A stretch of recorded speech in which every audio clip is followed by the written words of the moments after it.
Morning class. Welcome to GK class.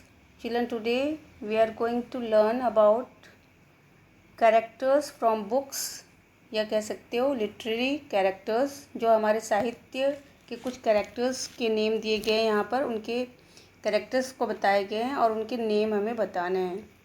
In literature, there are many characters from plays, novels, stories, etc., which have become immortal throughout the world. Let us learn about a few of them.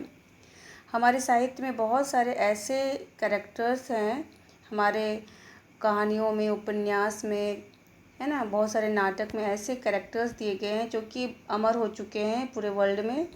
तो उनके बारे में कुछ बताए गए हैं। Let us read the clues and write the name of the characters. First, she is the heroine of the play Abhinav Shakuntalam. The play is written in Sanskrit. The play is one of the masterpiece of the world literature. ये जो है heroine है एक नाटक का, और उस नाटक का नाम है अभिनव Shakuntalam.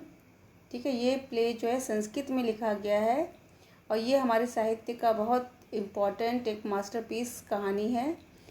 She was the daughter of the sage and she was married to Dushyant. यह सेज साधु की बेटी थी और उसने एक राजा से शादी किया था जिसका नाम था दुष्यंत, और उसके पुत्र का नाम था भरत।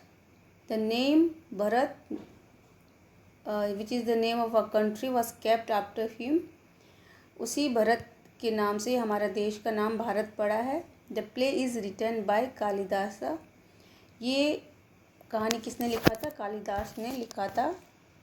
ठीक है, तो इस हीरोइन का क्या नाम है ये हमें बताना है, और ये कहानी का नाम है अभिनव शकुंतलम, जो कि संस्कृत में लिखा गया था और इसका नाम है Shakuntala. Okay, now the second is he is the hero of the play the Hamlet. He is a tragedy written. It is a tragedy written by William Shakespeare. ये हैमलेट नाम की कहानी का एक हीरो है। ये एक दुखद घटना लिखा गया है विलियम शेक्सपियर के द्वारा। The plays dramatize the revenge prince Hamlet is called to wreak upon his uncle Claudius by the ghost of Hamlet father King Hamlet. उसके फादर किंग हैमलेट ने, उसके जो कि मर चुके थे, उनके घोस्ट बन के उन्होंने ये हैमलेट को बताया कि उसके फादर अंकल जो है उन्होंने उसके फादर का डेथ किया है, और उसके बाद उन्होंने उसकी गद्दी छीन के अपनी जो है उसकी विडो से, उसकी पत्नी से उन्होंने विवाह कर लिया। He was married his brothers window. तो इस कहानी का जो हीरो है वो कौन है ये आपको बताना है। He is the hero of the play the Hamlet. Hamlet का ये कहानी का नाम है हैमलेट, और ये इसका हीरो है। ठीक है, और ये शेक्सपियर नाम के जो है राइटर ने लिखा है, तो उसका नाम भी हैमलेट है, इस हीरो का नाम भी हैमलेट है। आगे बढ़ते हैं। He is the both hero and the villain of the play. ये हीरो भी है प्ले का और विलन भी है इस प्ले का। The merchant of Venice. He is a Venetian Jewish money lender. ये एक मनी लैंडर है, जिसको मतलब जो है पैसे देते हैं, मनी को लैंड करते हैं, उसके बदले वो ब्याज लेते हैं।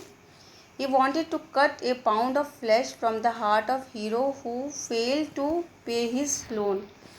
और ये मनी लेंडर जो था वो उन्हें किसी को पैसे दिए थे, और उसके बदले में उसने कहा था यदि पूरा नहीं दोगे उस टाइम तक तो वो उसके फ्लैश का, उसके मांस के शरीर से कुछ पार्ट जो है मांस के रूप में उसे लेगा, जो कि बाद में फिर उनके बीच में केस हुआ, तो लास्ट में वो हार गया था। और फिर his defeat and conversation of Christianity form A climax of the story. Climax मतलब अंत में वो हार गया था, और फिर उसने हार के बाद उसने क्रिश्चियनिटी को अपना लिया था। The play is written by William Shakespeare, और इस प्ले को विलियम शेक्सपियर ने ही लिखा था, और ये हीरो भी था और विलन था, दोनों इसी प्ले का हीरो भी था और विलन भी था, क्योंकि वो उसका हार्ट लेना चाह रहा था तो विलन के रूप में भी था, और मेन कैरेक्टर भी इसका था क्योंकि वो मनी लैंड करता था, उसका नाम था शैरलॉक। ठीक है, आगे बढ़ते हैं। नेक्स्ट है, he is the fictional private detective created by British author sir Arthur Conan Dayal, referring to himself as a consulting detective in the story.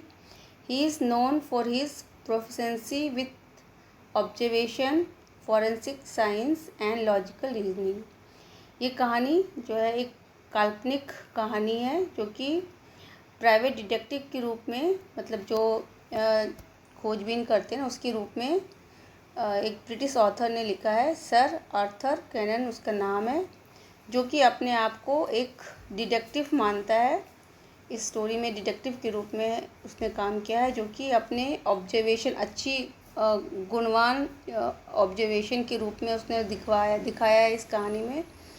ठीक है, लॉजिकल उसकी रीजनिंग, तर्क शक्ति अच्छी है, तो इस तरह से उसने अपने इस कहानी में शो किया है एज ए कंसल्टिंग डिटेक्टिव के रूप में। ठीक है, ये काल्पनिक कहानी है और किसने लिखा है इस कहानी को? इसके ऑथर हैं सर आर्थर कोनन दयाल। ठीक है, अपने आप को कंसल्टिंग डिटेक्टिव के रूप में शो किया है, नाम है Sherlock Holmes. Okay, hope it is clear. Thank you.